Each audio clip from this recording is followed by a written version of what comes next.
Hi, my name is Chandra, and today I am making English muffins. I'm making sourdough spelt English muffins. I do not always sift the flour. This is white spelt flour, but this batch there's the bran. It has a lot of bran in it, so I get quite a bit out. I do not always sift it out, but this day, for these muffins, I did want to, so they'd be nice and light. So I'm adding 510 grams of spelt flour to my mixing bowl. I always use a mixing bowl with English muffins because they need to be beaten pretty hard. There's 2 tablespoons of sugar. Oh, and here's where I remember that I'm making pizza. Luckily I remember. There it is. It was close, almost burned, but looks perfect. 2 teaspoons of salt. I'm going to combine those dry ingredients while I get my wet ingredients ready. This is raw milk and it's not homogenized, so the cream does come to the top, so it needs to be shaken. And I'm using up the end of my last week's milk in this recipe. Good way to use it up. Also olive oil. And I got my starter out right there, but I forgot about it. Oh, there. Need to put starter in or you will not have any rise in your muffins. So I'm very loose about how much starter. I just do a good scoop, which does mean that I often have to adjust the amount of flour later, but which I did today, but not by very much. So while that is mixing up, I'm going to refresh my starter. I use my starter until it's at the very bottom. I keep it in the refrigerator. Use it until there's just a little bit around the edges, and then I do a 75% hydration starter. So I just added 150 grams of water. I'm shaking it up to get all that mixed in, and then I'll add 200 grams of flour. So it's a fairly thick starter, which does it keeps it's not as active, so it won't get as bubbly as quickly, which is good for me because I use it over the course of the week. The same starter. I'm not feeding it every day.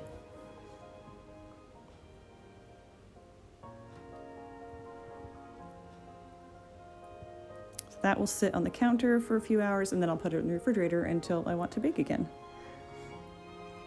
So now this gets turned on to high and really beaten hard for about, oh, that was too fast to add flour, for about a minute.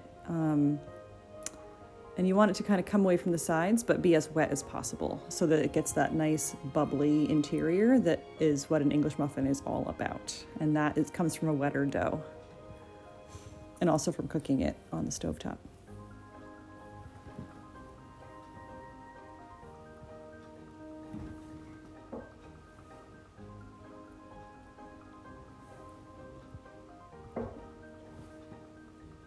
So I'm oiling my bowl and moving this very wet dough in there with oil on my hands. That helps to not stick too much. And this will sit out, this is early afternoon. This will sit out on the counter until I go to bed around 9, and then I'll put it in the refrigerator overnight, just so it doesn't become overproofed. But it'll get a nice long rise. I don't aim to bake them at cook them at any certain time the next day, just whenever I get to it. Here's my big pile of bread from some baking I did the day before. Well, maybe it was that morning. I'm not sure. Either yesterday, the day before, or that morning. Okay, so the next day, it has grown quite a bit. And I ended up, I don't think I needed to use this flour. It really would not have stuck, but that's fine. I try to avoid too much extra flour because then that's going to be raw flour. It's not fermented. But I wanted to be sure it didn't stick. But this is what's nice about kind of taking it out of the refrigerator and forming it right from that, is it's so much less sticky and way easier to deal with, especially with a dough that has a little less gluten, a bit of a different form of gluten in spelt flour. Can be a little stickier to deal with. So this is very much not sticky when it's cold. It does take a little bit longer for this proof because it has to come up to temperature and then become a little puffy, but The more time, it makes my life easier if I have more wiggle room on the timing of the cooking. So these I'm just going to knead the air out of, form them into little balls, and this recipe makes 12 English muffins. I do like to cover these since they'll have with plastic instead of a towel. Since they will have a longer rise, I don't want them to dry out in the meantime. And these I'll just put on my semi-warm oven top.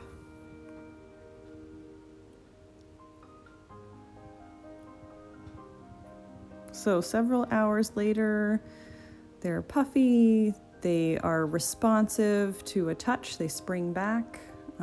If the indent of your finger stays, then they are overproofed. But these were perfect. So I'm going to put a little bit of butter in my very low heat pan and start cooking these. They need 7 to 8, 9 minutes per side. I just look for color and I cook them as slowly as possible so that the insides aren't gummy.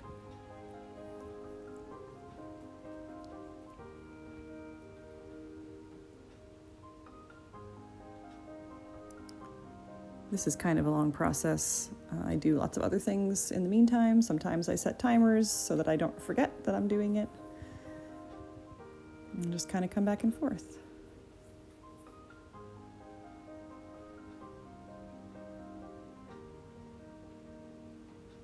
They're so beautiful.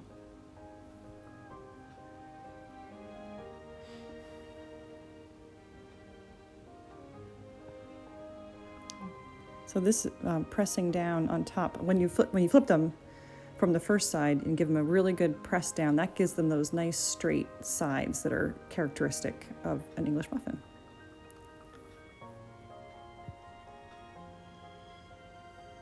We use these mostly for burgers. We had turkey burgers with them this time, the following day. And even when I know I'm going to use these right away, like I knew we were going to have dinner with these the next night, I still freeze them on the day I cook them because they're just not as good second day as they are the first day. So I go ahead and freeze them and then we take them out as needed. Of course, eating them the first day is the best, but frozen is next best. I've just forked them all so they get that nice, tender, crummy, holy look on the inside, and I'll put these in a freezer bag and into the freezer. And that's our English muffins. Thanks for being here and listening to me talk about food, and I will see you next time.